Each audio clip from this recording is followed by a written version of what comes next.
Hey, what's going on, guys? I'm coming to you today with Runewars miniatures game unboxing. This is the core set for Runewars. I did already take the plastic wrap off and just pull the top because I have just with my phone today.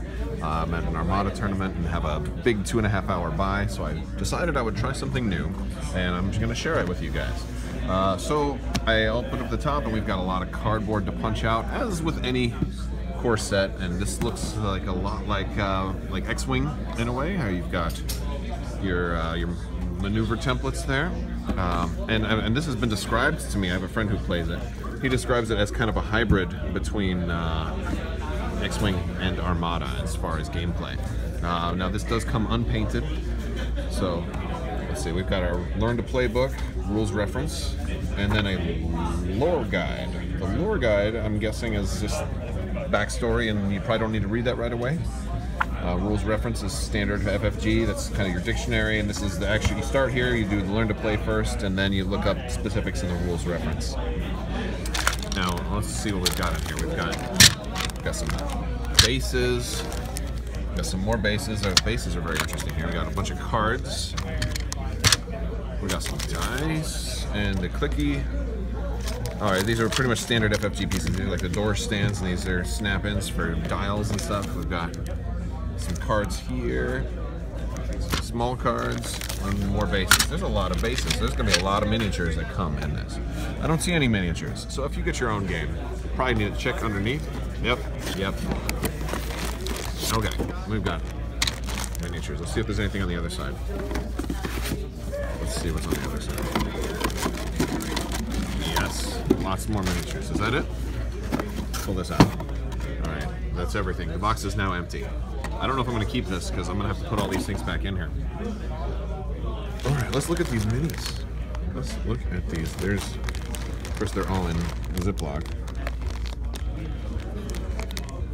I can't open them with one hand. This is what happens when you do an unboxing at the game store. I will have to do something proper. Oh, see, these are all apart and need to be put together.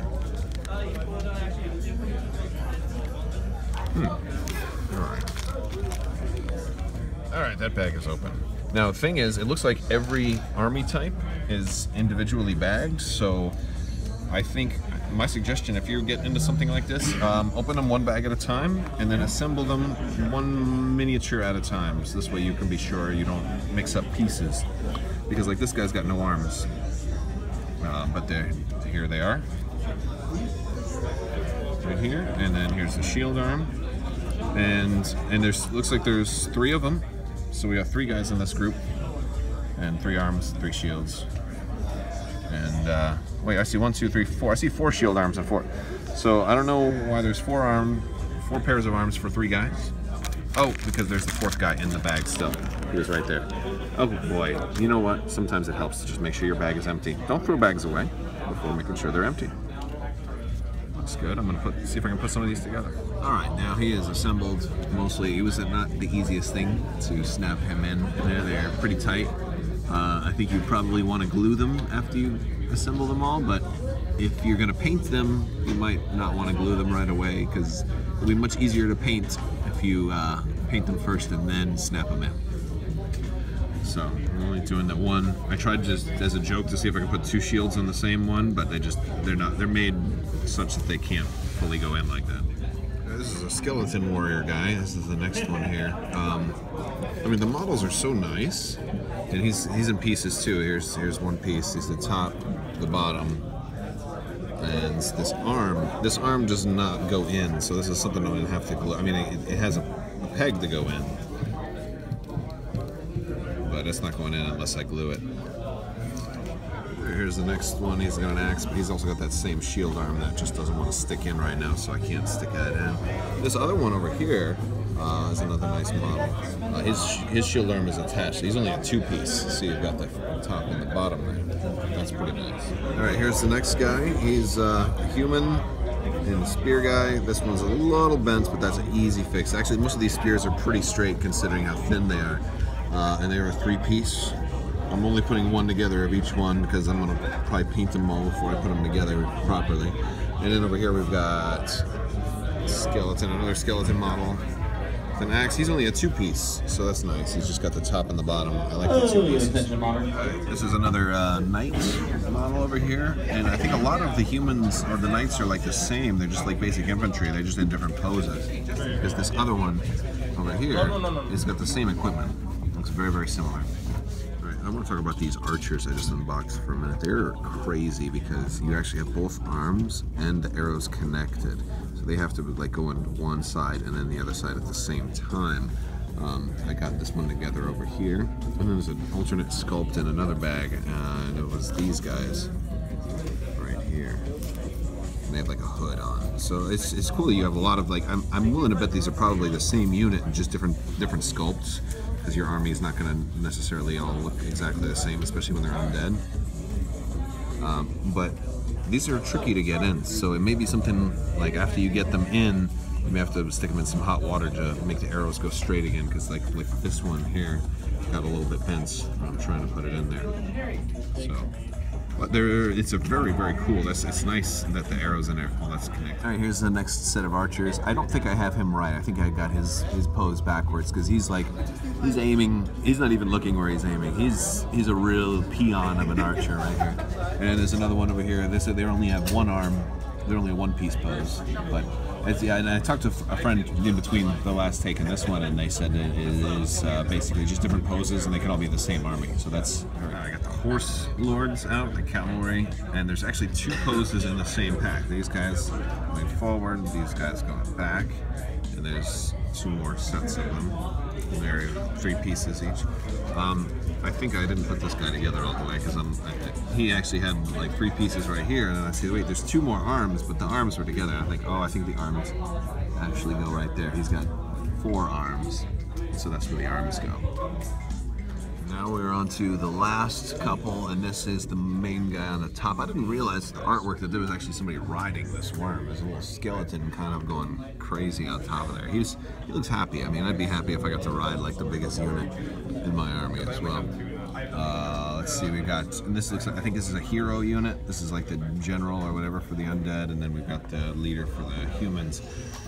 Her piece is actually really weird because she's got a quiver, but her top is separate from the quiver, so she actually has to, you have to slide that through there to get it to go on, and it's, I don't want to really put it on too much until I've painted it, but that's kind of how she goes on. But it's a nice pose, and they have their own special bases, and they can come in and out of those. So all the miniatures are done now. These are the bases. These come apart, and you can kind of stack and make your own army size. So you can have just like a single, like a one-off, or different grouping sizes. And then these are like the horses, I guess, can go in there. And then we've got the bigger ones here for like the big worm.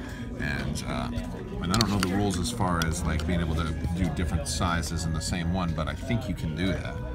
I'll know more once I have a chance to read all the rules and play a few games. We've got our cards here. This is like basically reference cards for all the armies, and apparently like the bigger of a formation you have with them, the more stuff you can put on them. So if you put 9 trays of spearmen together, you can get all these potential upgrades and stuff. And it's pretty cool. And this has their stats in the back, and they have an armor of 1, and they take 1 damage. And so every unit in the game has their different cards, and we have those for everybody. Like the carry-on lancers, you got armor of 3, and they can take 3 damage, so they're tough to kill. All right, and then we've got, this is kind of like a damage deck, but it's like a panic deck, so I'm told. And you roll these symbols, and they can, like, you roll symbols like that. It's like a panic or a fear type symbol, and there's damage, like panic cards, and some of them have different numbers of symbols. Like if you get that one, that would require 3 to be able to use that one, to make it work on the other player. So that's interesting. And then when these look like upgrade cards, and they are all going to talk about what they do, and they all have different symbols, and those kind of should correspond kind of to the symbol on there. And I think that's everything. Oh, we haven't done the cardboard. Let's punch the card. Just pulled the wrapper off of our cardboard, and so the first thing I noticed about this range ruler is it's got a little indent here, and I have a feeling that's supposed to line up to the corner or something. And this is the same on both sides. These are all different dials, and I don't know how you tell which one goes for which, but let's flip this thing over. So in this game it has like a double dial system. So these right here you know, they have 2 holes in this, so you're actually going to have 2 dials on each one. Oh, and that's how you tell. On the back of the dial, it has a picture of the unit that associates with it, and this looks like obstacles. And this would be a fun one to make custom terrain obstacles for, too. Oops, how did that go in there? I don't know. I'll look that aside. There's a big forest right here. Wow, that's a really big piece of cardboard to go with the game. Look at that. It's huge. Almost the size of the whole box. And we got some of the skeleton army dials. Okay. We got a puddle, and then here's our movement templates. There we go. There's a 2 forward. Right? Let's see. Let's pull one of these out.